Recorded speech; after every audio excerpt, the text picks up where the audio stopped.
파우스타나 소녀에게는 이제 자비를 실천하는 이런 결심들을 많이 하게 된다고 이야기를 했습니다. 그리고 그런 면면들을 우리는 살펴보면서 파우스타 성녀 주변의 동료들이라든지 혹은 장상들 이런 분들의 증언들을 통해서 파우스타 성녀가 어떤 분이었는지 이렇게 규정이라고 할 수 있겠죠. 이제 특징이라고 할 수 있을 수도 있고요.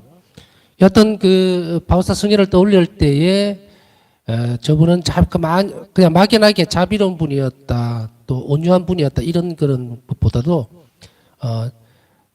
오로지 예수님을 그대로 예수님 하나님 자비를 그대로 드러냈던 인물, 그 특성이 되어 있는 그것에 대해서 설명을 좀 드렸었습니다. 바우스타 성녀는 항상 그 여가 시간 전체를 위해 여가 시간을 통해서라도 동료라든지 또 아니면은 후배들이죠. 수련자들이라든지 이런 수녀들이 어려움을 겪고 있을 때는 그 여가 시간을 다 할애해서 위로해주고 옆에 가 있어 줬는데 이런 행위의 어떤 부분들 그것이 어떻게 차이가 나는지 우리는 이 상황을 면밀하게 살펴보면서 묵상을 해야 돼요. 바우스타 성녀의 이 단순한 동작과 우리가 만일 한다면 우리가 같은 상황에 놓여졌다면 나는 어떤 마음으로 그것을 하고 있을까? 그것에서 이제 차이가 나요. 그래서 바우스타 성녀는 예수님과 함께 움직이는 일치된 곳을 했기 때문에 사람들이 봤을 때도 저거 참 자비로운 모습이다라고 하는데 그 손길 안에서 예수님을 느낄 수 있도록 되어 있었다는 거예요. 그렇게 되어져야 되고요. 그래서 우리가 하는 단순한 행위들이 또 자비 행위의 어떤 완전해지기 위해서는 더 크고 더 폭이 넓기 위해서는 반드시 예수님의 자비로움이 나를 통해서 드러날 수 있도록 온 힘을 다해야 된다는 이제 요까지 이제 살펴봤어요. 또한 이러한 증언들 외에도 바우스타 수녀의 말은 우리에게 경종을 울립니다. 나는 이웃의 고통을 보면 큰 아픔을 느낀다.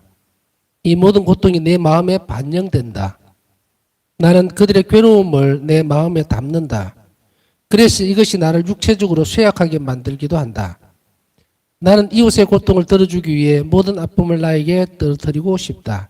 일기 1039번.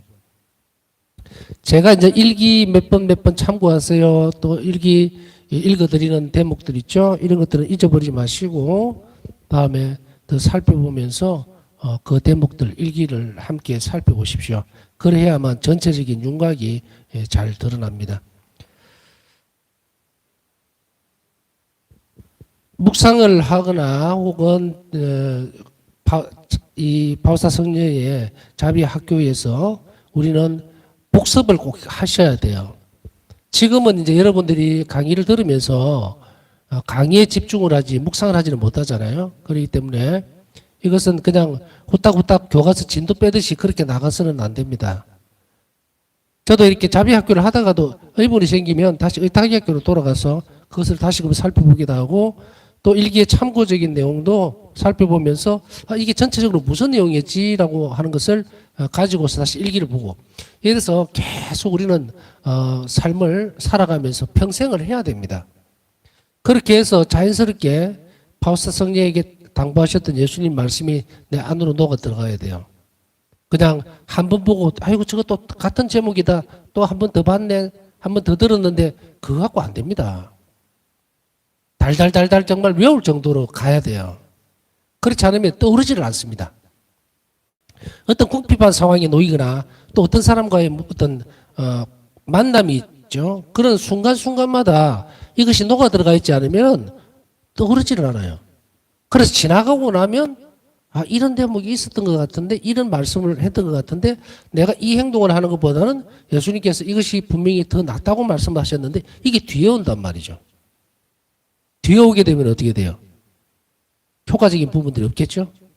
그렇기 때문에 그것이 그때그때 나오도록 하기 위해서는 계속해서 반복해서 묵상할 뿐 아니라 또 복습을 계속해서 해야 됩니다. 그래서 이것이 한번 보고 덮어버리는 책이 되어서는 절대로 안 돼요. 그렇게 되면 아무것도 남지를 않습니다. 우리가 무슨 막 머리가 정말 IQ가 굉장히 좋아가지고 한번 듣고 이러면 막 딱 머리에 박혀있다.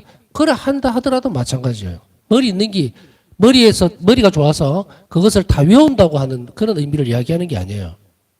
그것을 계속 반복함으로 인해 가지고 그것이 자연스럽게 녹아서 실천될 수 있도록 그렇게 해야만 됩니다.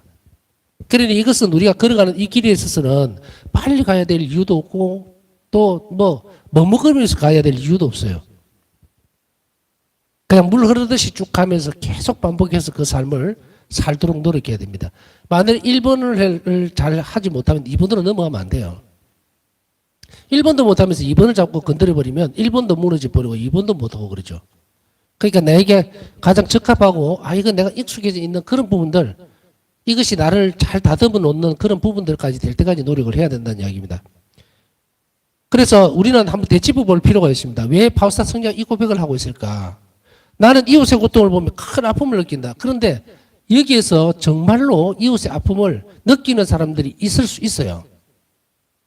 그냥 예를 들어서 아이고 불쌍하다, 마음이 안 됐다, 아프다 하고 눈물 줄줄 흘리고 그런 드라마를 보거나 아니면 우린 그 TV에 보면은 그 부분들 있죠. 뭐 아프리카의 어떤 굶는 아이들이라든지 아니면은 그 병에 들려 있는 아이들 그런 프로그램들이 있더라고요. 그걸 보면서 참 안 됐다, 가슴이 아프다, 눈물 줄줄 흘리고 어쩌지 그런 걸 할 수 있어요. 그건 왜냐하면 감각적인 부분들이에요. 감정적인 부분들. 그런데 바우스타 성리는 그렇게 느꼈던 것이 아니고 그 고통 자체가 파고 들어간 거예요. 파고 들어간. 그래서 바우스타 성리는 이렇게 고통을 느끼게 되면 몸이 쇠약해집니다. 신경을 많이 써서 쇠약해지는 것이 아니라 그 아픔을 그대로 전달받아서 그래요. 그게 은총이거든요. 예수님께서 나가셨던 순환, 우리 눈으로만 봐가지고 들어옵니까? 물론 눈으로 보면은 어떻게 느낄 수도 있어요. 우리가 시각적인 것도 충분히 상상적으로 연결되어지면 참 아프다, 마음이 아프다 이렇게 느낄 수 있어요. 그러나 그것보다도 그렇다고 하더라도 그 남의 고통 때문에 내가 진짜 식음을 전폐할 정도로 고민을 하고 아파하고 그러지는 않죠. 100% 안 된다 이렇게 단정 짓는 것은 아닙니다. 또 개중에는 또 아주 마음이 여리고 또 그런 심성이 뛰어난 사람들이 있을 수 있어요. 그런 사람들은 또 이웃의 아픔을 완전 자기 것으로 알고서 너무 힘들어하고 그럴 수도 있습니다. 그러나 예외적인 부분들이 있죠. 아주 예외적인 부분이고 일반적으로는 그렇게까지 가지 않습니다만은 그렇게 되도록 애를 써야 합니다. 애를 써야 돼요. 자, 하나 예를 들어 볼까요? 지금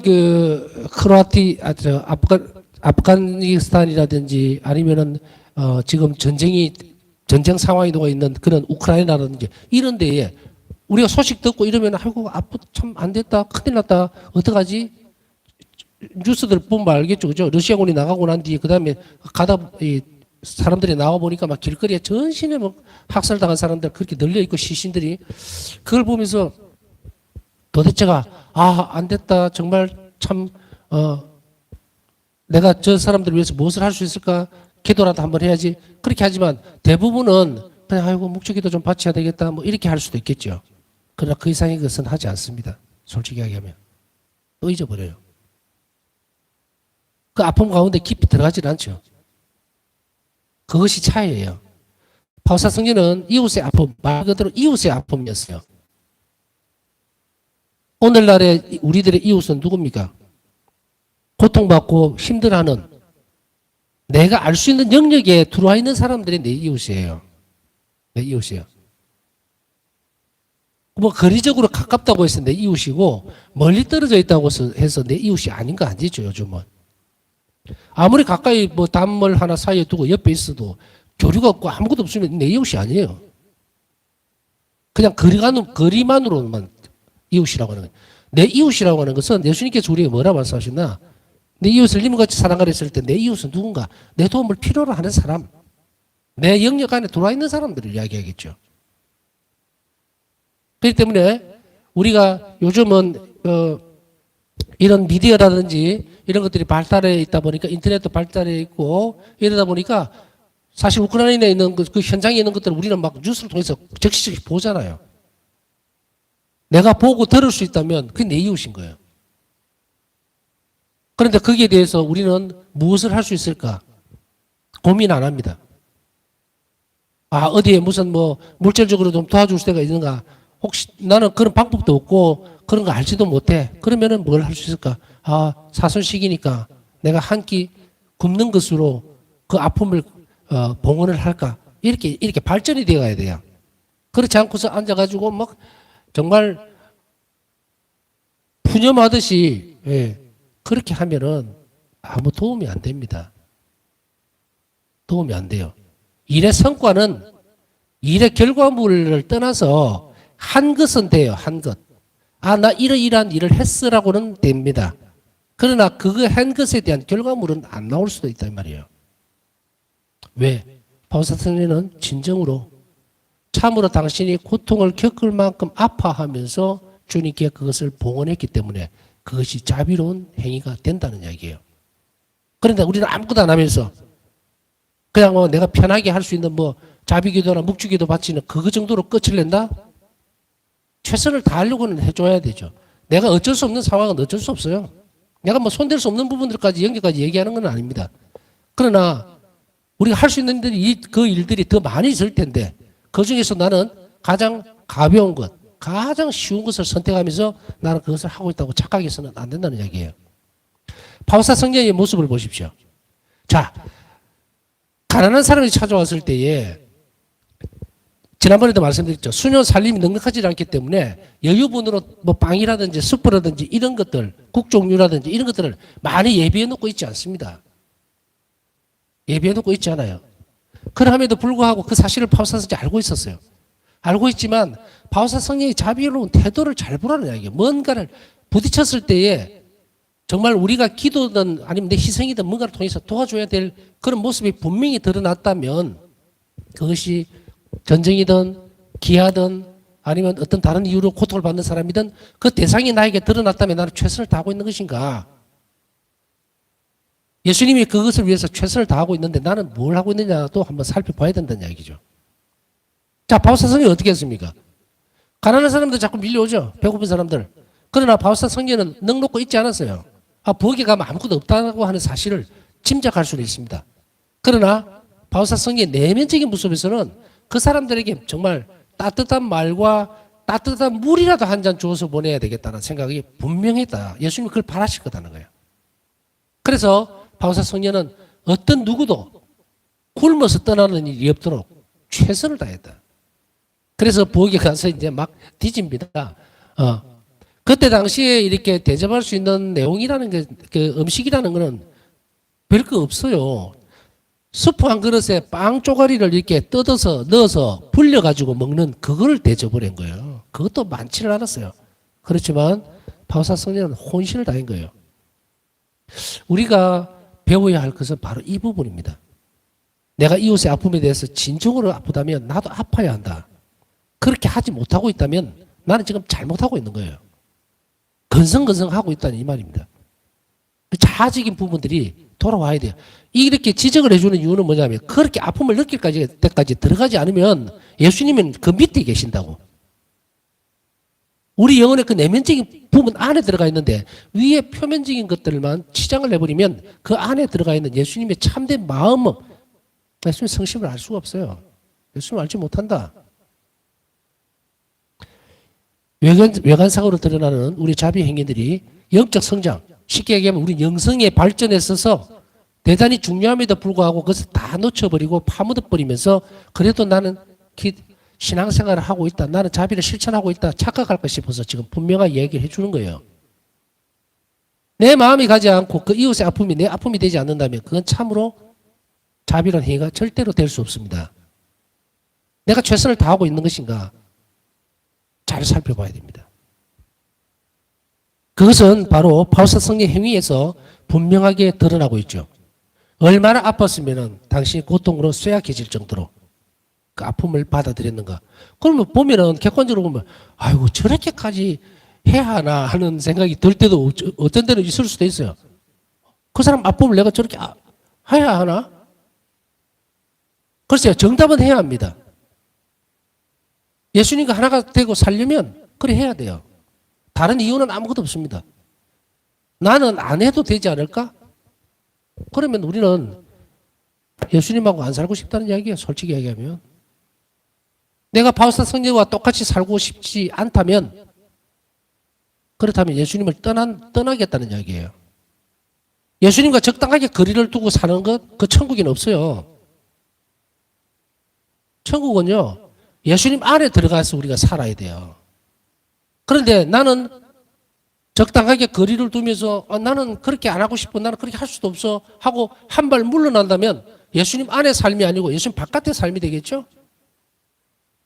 그렇게 적당하게 하면 우리가 기대하고 있는 가야 할 곳, 그거 참 글쎄요. 그 중간에 간격을 어떻게 때우겠어요? 어떻게 메웁니까? 우리는 포기하지 말아야 돼요.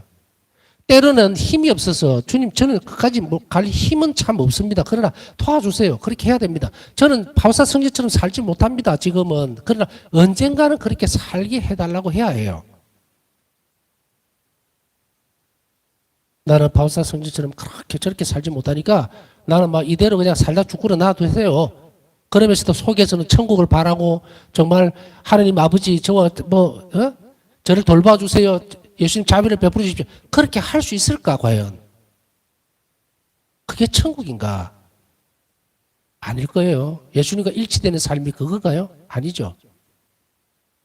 삼위일체 사랑 안에 포함시키는 것. 안으로 들어가야 하는데 이렇게 내가 지금 삶에 있어서 겁을 내고 뒤로 발을 빼고 나는 바우사 성녀가 아니니까 난 성인이 아니니까 나는 요 정도밖에 못하고 그러니까 이대로 놔두시오라고 하면 나는 천국 안 가겠다는 이야기 아니에요 이거?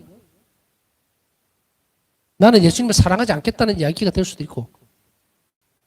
그럼 지금까지 수없이 쭉 많은 시간 동안 이야기했던 예수님과 일치가 없이는 우리는 하나님 나라에 갈 수 없다라고 하는 이 부분. 천국은 결국은 삼위일체신 하나님과 나의 완전한 결합인데 그거 지금부터 다 끊어놓고 하기 싫다 그러면 지금까지 수없이 많이 배워갔던 시간들에 그것들은 뭡니까? 그죠? 안 하려고 배우는 거 아니죠. 하려고 배우는 거지. 혹여나 싶어서 정신 좀 번쩍 드시라고 드리는 이야기예요. 사순식이니까. 사순식이니까 국회 열심히 하시고 다 잡아야지. 제가 말할 때는 가끔씩 이렇게 충격을 줍니다. 왜? 멍하니 있다가는 안 돼요. 멍하니 있으면은 자꾸 나태해지고 쭉쭉쭉쭉 빠져버립니다. 그래서 이 사순시기에 바우스타 성녀의 삶을 온전히 내가 더 닮을 수 있도록 하는 열망들을 꼭 가지셔야 됩니다. 누구든 여기에서 발을 빼면 안 돼요. 그러면 저는 예수님하고 안 살랍니다 하고 말하는 것과 똑같습니다. 자, 바우스타 성녀는 이런 부분들에 있어서 마음이 가면서 행동이 같다는 이야기입니다. 그래서 이것이 진정으로 그들의 아픔을 이해하려고 했던 부분들입니다. 제가 말했던 부분들을 여러분들이 좀 더 쉽게 이해하고 실천을 하려면 이렇게 기도해 보십시오. 주님, 전쟁으로 인해서 부지불식간에 준비 없이 죽은 영혼들이 그 아픔을 기억합니다. 그러니 그들을 위해서 제가 무엇을 해야 할까요? 라고 기도해 보십시오. 그러면은 예수님께서 짠 나타나셔가지고 너 미사도 좀 넣고 그 다음에 미사 봉헌도 해주고 그 다음에 죽은 이들을 위한 대사를 얻어주는 것도 해주고 뭐도 해주고 이렇게 말씀을 해주시면 참 좋겠죠. 그렇다고 해서 그런 식으로 말씀하시지는 않는다 해도 물론 감흥이 있을 수는 있어요. 그렇게 기도하니까 이게 이렇게 하는 것도 참 좋겠다. 그런 건 올 수 있습니다. 성령의 영감이죠. 은총이죠. 그러나 대부분은 그런 기도를 하기 전에 또 혹은 그런 기도를 하면 예수님이 가장 먼저 주시고 싶어 하는 것이 있어요. 그게 뭔지 압니까? 그것은 정말 준비 없이 죽는 순간에 그 영혼의 처지를 알 수 있게 해준다. 그 영혼이 얼마나 고통스럽게 얼마나 하느님을 갈구하지만 자기를 위해서 기도해 주지 못하는 그 상태, 그 비참함을 알게 해준다는 거예요. 이게 먼저입니다. 기도 안에서 이걸 먼저 알아내야 참 온 마음을 다해서 기도해 줄 수 있고 기도를 하더라도 내가 정말 단식이라도 해줘서 그 희생을 드리고 싶고 이렇게 자발적으로 움직여지죠. 그런데 우리는 그런 거 다 생략해버리죠. 싹 다 빼버리고 아이고 불쌍하네 안 됐네. 그래 정말 교황님께서 우크라이나를 위해서 기도를 해라니까 세계 평화를 위해서 기도합시다. 전쟁 종식을 위해서 기도합시다. 그러고는 끝이에요. 아무도 한 번도 주님 저는 무엇을 할까요? 라고 묻지 않았다. 제가 이 시대의 아픔, 주님께서 그 전쟁을 통해서 기아를 통해서 얼마나 고통을 받으시는 이 사수 시기에 저도 그것에 동참하고 싶습니다라고 물을 때에 답을 주시는 거예요. 그렇지 않고 건성건성 넘어가면서 이 사순 시기에 그냥 내가 뭐 잘못된 뭐가 있을까? 악습이나 끊을까? 그것도 성찰해낸다는 그런 정도. 그래서 아이고 술도 끊어야 되겠고 또 뭐 수다스럽게 떠드는 그런 것도 좀 줄여야 되겠고 이 사순 시기에 또 너무 시끄럽고 이런 것은 하지 말라 그러니까 음악이나 TV도 좀 줄여야 되겠고 그런 정도 자기가 스스로 자기 안에서 만들어낼 수밖에 없는 그런 예수님이 나에게 원하시는 것이 아니라 내가 하고 싶어하는 것들만 내가 선택해버리면요 절대로 자기 살을 꼬집으면요 굉장히 살살 꼬집습니다. 아픈 거 아니까 근데 옆에서 꼬집어 달라 그러면요 아주 인정사정 없이 꼬집을 수 있어요. 엄청나게 아프죠. 꼬집는 사람은 몰라. 근데 자기가 자기 살을 찝으면 아무리 세게 하려도 안 됩니다. 아파서. 손에 힘이 안 들어가요. 이 사수 시기에 주님께서 나에게 바라시는 것 그리고 그 은총을 마련해 놓으신 것은 바로 이겁니다. 주님께서 나에게 무엇을 원하시는지 그것을 먼저 알고 기도하면서 사수 시기를 보내야 한다는 거예요. 어쨌든 이웃에게 대한 어려움이나 고통의 문제는 사순에서 우리가 특히 묵상을 더 많이 해야 될 대목이기도 하기 때문에 연결지어서 한번 살펴봤는데요. 또한 바울사 성령은 이웃의 기쁨과 슬픔을 함께 나누는 법을 알았으며 우리가 바울사 성령에게서 알 수 있는 부분들 바울사 성령 영성이나 또 일기에서 혹은 자비학교나 의탁의학교에서 알아내야 되는 것은 바울사 성령가 이웃의 기쁨이나 슬픔을 어떻게 나누었는지 하는 그걸 알아내는 거예요. 그러기 위해서 지금 공부하는 거예요. 묵상하는 거고. 바울사 성령은 이웃의 기쁨이나 슬픔을 나누는 법을 알았거든. 이 나누는 법을 잘 봐야 돼. 왜? 예수님이 가르쳐 준 거거든 이게. 그렇기 때문에 그것에 주의를 다 기울여서 살펴봐야 됩니다. 또한 그렇게 하기를 원했습니다. 첫째는 법을 알았고 어떻게 하는 것인지 하나님께서 알아냈고 두 번째는 그것을 원했다. 이웃의 기쁨이라든지 또 슬픔을 내가 함께 나눌 그런 결심이 되어 있어야 됩니다. 그냥 지나가면서 해도 되고 안 해도 되고가 아니라 그걸 원했다는 거예요. 그러면 우리는 오늘 이 시간에 뭘 결심해 줘야 될 건가? 하나님께 드려야 되는 이 사수식의 봉헌은 무엇인가? 이런 거예요. 주님, 제가 앞으로는 이웃의 기쁨과 슬픔을 함께 할 것이며 또한 적극적으로 그들의 고통에 귀를 기울이겠습니다. 그들의 아픔을 내 아픔으로 삼겠습니다. 라고 그것을 드리는 것이 봉헌이에요. 이 사수식에. 그러면 이제 이런 것들을 봉헌을 하고 나면 그 결실, 그것에 필요한 은총을 하나님께서 주시라고 청해야 되겠죠. 그래야만 이제 내일부터라도 뭔 일을 할 수 있을 거 아니에요. 바울사 성령은 이렇게 고백을 합니다. 이웃의 기쁨은 나의 기쁨이며 이웃의 고통은 나의 고통이다. 일기 633번. 이 대목 한 번 더 되새겨야 될 부분이 아니라 가슴 깊이 간직해야 됩니다. 이제 바울사 성령에게 있어서는 이 일기에 633번에 이 일기를 여러분에게 금방 짧은 대목을 읽어드렸는데 이거 아시겠어요? 이 무슨 뜻인가? 이웃 이제 글자로만 보면 이웃의 기쁨은 내 기쁨이고 이웃의 고통은 나의 고통이다. 이거로 되어 있는데 여기에서 보면은 바울사 성령은 없어요. 이제 바울사 성령은 내 기쁨은 오롯이 이웃에게 달려 있는 거예요. 내 고통도 오로지 이웃에게 달려 있는 거야. 나한테는 없다는 이야기예요. 내한테는 없다. 내가 기뻐하는 것, 내가 내 안에서 만들어낸 이런 기쁨이 내 기쁨이 되는 것이 아니고 이제는 오로지 이웃이 기뻐하는 것이 내 기쁨이 되고 이웃이 고통스러워하는 것이 내 고통이 된다. 바우사 성녀가 얼마나 높은 영성의 길에 이르렀는지 아시죠? 이 대목만 보더라도. 이제 바우사 성녀에게서는 내가 아닌 바깥에. 이제 이들이 기뻐하고 행복한 것이 바로 내 행복이고 내 기쁨이고 이들이 고통스러워하는 것이 내 고통이 되어버린 거예요. 이것이 진정 뭐다? 예수님이 바라시는 거. 그래야만 예수님이 그걸 원하시는 게 아니라 원하시기도 하지만 예수님 자신이 그 입장이기 때문에 나도 그렇게 똑같이 돼야만 예수님과 내가 하나가 된 거예요. 내 것을 안 찾는 거예요. 자, 이 모습들은 이제 어떻게 더 발전되어서 생활 속에 드러나는지를 살펴봅니다. 주방과 정원 소임을 하면서 바우스타 수녀는 바깥 세상과 만날 수 있는 기회를 거의 갖지 못했습니다. 정원에 가서 정원에 일을 하고 또 주방에 가기도 하고 또 이 부분 울타리 안에서 왔다 갔다 하기 때문에 바깥 사람 만날 기회가 거의 없었어요. 이따금 다른 수녀를 대신해서 외부 사람들과 만나는 일을 할 때만 이것이 가능했습니다. 다른 사람을 만난다는 것이. 생애 내내 수녀원에서 일하면서 바우스타 수녀에게는 거지들을, 그러니까 거린들을 아주 가까이에서 실제로 만날 수 있는 기회가 2차례 있었습니다.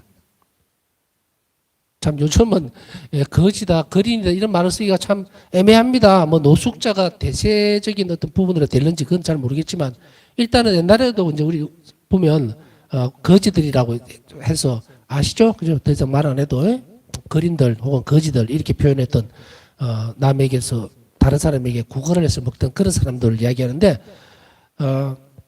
울타리 안에서만 있었기 때문에 일반인들도 만나기가 힘들었지만 이런 그 구걸을 하러 오는 사람들을 만날 기회가 실제로는 2번밖에 없었어요. 2차례가 있었습니다.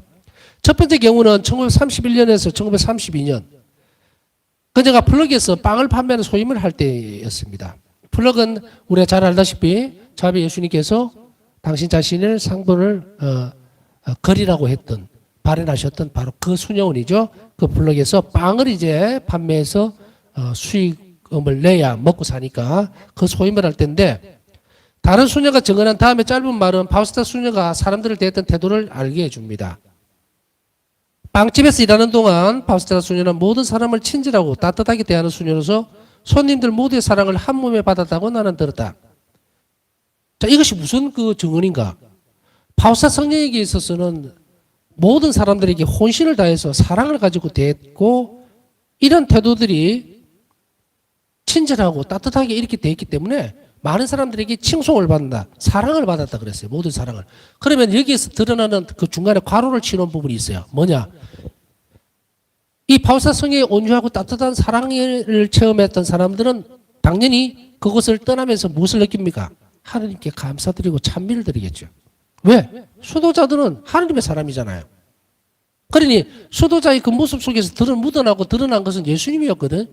그러니까 하나님을 찬미하면서 돌아가게 되는 거예요. 하나님 사랑을 느끼게 되는 거예요. 그러니까 이거를 당연하죠. 당연히 돼요. 왜? 계속해서 말씀드리듯이 자비를 실천하면 예수님께서 바로 당신 자신의 자비를 그 사람에게 주기 때문에 자비를 느낄 수밖에 없는 거예요. 그러니까 바우스타 성녀가 온유하고 친절하게 대했던 그 모습 속에서 예수님의 손길이 그대로 그 사람들에게 갔으니 그 사람들이 돌아오는 건 뭡니까? 하나님께 대한 사랑이었죠. 수도자들에 대한, 그 수녀에 대한 사랑이기도 했지만 수녀는 아까 말씀드린 누굽니까? 수도자는 예수님의 사람이에요. 하나님의 사람이죠. 그러니 하나님께 찬미를 드리면서도 정말 그리스도의 정배로서 감사를 드리고 또 사랑할 수밖에 없었어요. 그 말입니다. 크라카우에 있는 분회에서 했던 문지기 소임은 크라카우에서는 문지기 소임을 하셨어요. 지금도 크라카우에 가면 바우스타 성녀가 문지기니까 이제 문의 입구, 수녀 문의 입구에서 소임을 하는데 거기를 보면 거린들이라든지 가난한 사람들이 찾아오면 응대를 해야 됩니다. 그렇게 하기 위해서 이 문지기 소임을 했었는데 그 방이 지금은 꾸며져 있습니다. 이런 문지기 소임은 바우스타 수녀가 거지를 실제로 가까이서 볼 수 있는 기회를 주었으며 자비를 보다 넓게 실천할 수 있는 기회를 만들어 주었다. 자비를 보다 넓게 실천할 수 있었다는 것은 뭡니까? 대상이 달라져 버렸잖아요. 수녀님들만 계속 수녀들을 하고만 이렇게 만나고 있다가 외부 사람들, 특히 무슨 뭐 일반적으로 좀 먹고 살만한 사람을 만난 게 아니라 아주 가난한 사람들, 한 끼를 해결하지 못하는 그 사람들을 만났으니 자비를 실천할 수 있는 길이 넓어졌다는 이야기, 그 말입니다. 기회를 만들어줬다. 수녀들의 회상하기를 거지가 문에 다가오면 바우스타 수녀가 항상 기쁘게 도와주었다고 한다. 문지기 소임을 하면서 바우스타 수녀는 가난한 사람들과 도움이 필요한 사람들이 빈손으로 돌아가지 않도록 하기 위해 모든 것을 했다. 수녀들이 회상하는 글에서 다음과 같은 대목을 읽을 수 있다. 문지기 소임을 하면서 그녀는 항상 가난한 사람들을 기꺼이 돕고자 했다. 나는 그녀가 가난한 사람들을 위해 먹을 것을 가지러 기쁘게 부엌으로 가는 것을 보았다. 많은 경우 그들에게 줄 수 있는 것이 남아있지 않았지만 그녀는 도움을 받지 않고 돌아가는 사람이 없도록 항상 무언가를 청했다. 앞에서 쭉 설명을 드렸으니까 이 대목에서는 설명을 하지는 않아도 무엇을 얘기하는지 아시겠죠? 바우스타 성녀가 이 거린들을 대하는 태도, 항상 기쁘고 밝게, 그리고 그들에게 봉사하기 위해서 그들에게 정말 따뜻한 빵이나 숯불이라도 대접하기 위해서 가는 그 부엌으로 가는 그 발걸음, 그것이 항상 유쾌하고 밝았다는 거예요. 그럼 얻어먹는 입장에서는 어떻습니까? 솔직히 이야기해서. 틱틱거리고 인상 쓰고 막 딱딱하면 아유 밥이 있을라나 어쩔라나 이러면서 막 가고 이러면은 불안해서 안 되죠. 자비는 그 마음 안에까지 어루만져 주는 거예요. 그들의 불쌍한 처지를 그렇게 함으로 인해서 정말 대접받고 있다는 느낌, 존중받고 있다는 느낌, 참 중요한 부분이에요. 바우스타 성녀는 이 대목을 결코 놓치지 않았다. 그걸 다 했었고 부엌에 가서는 뭐 항상 가서 이제 주방 수녀님들을 괴롭히겠죠. 뭐 좀 구석에 있는 거 어떻게든지 좀 내주세요 하고 막 이렇게 그렇게 청해하면서 그들을 위한 마음 씀씀이를 많은 수녀들에게 드러내 주음으로 인해서 예수님과 함께 자비로운 모습을 드러내는 것을 인지할 수 있도록 이렇게 이 땅에서 당신의 소임을 통해서 드러내 주었다는 것을 우리는 잘 알아들어야 됩니다. 자, 남은 시간 묵상하면서 우리 또한 어떤 환경적인 요인 상관없이 내가 주어져 있는 그 환경, 상황 안에서 이웃에게 늘 자비롭고 또 기도로서 자비로울 수 있는 그러한 태도, 그것을 잘 갖출 수 있도록 은총을 청하면서 남은 시간 또 묵상하도록 하겠습니다.